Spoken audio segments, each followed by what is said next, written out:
Alle deelnemende scootjes aan het SKS Scootjeshiel druppelen van de middag grauw binnen. Het SKS bestuur giet de skippen traditiegetrouw bedel maar rikke iel. Toch is net alles gelijk maar vaak in de jaren, want er wordt dit hier voor het eerst zielt maar een nieuwe formule. Dus het betekent net meer tuig dan tasting het is. En het is de bedoeling dat we hier een lang onderzoek hebben om ervoor te zorgen dat alle skippen in theorie lieke snel binnen.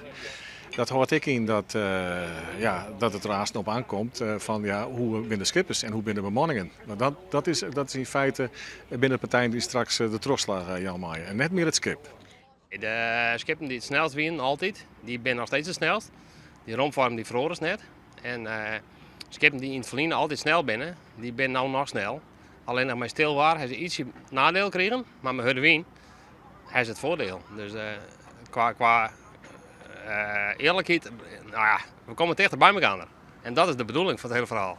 Het tuig van Jenne Wout is gelijkbleun. Dat geldt net voor het scootje van het Jereveen. Gewoon wij een van de toppers. Zij moesten inleveren. We hopen, tenminste zat ik het dan bedenk, hoop ik dat we wat win krijgen. Want dan zijn die kantometers die we dan in wezen inleveren, die worden wat van minder belang.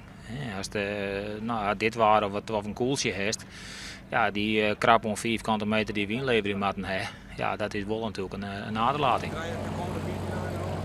Elk jaar showen wij dat het al dichter bij elkaar komt. Vroeger werd het nog zo dat er een hele uur zit tussen de eerste en de laatste. Nou, als het 10 minuten is in de regel, dan is het al een protte.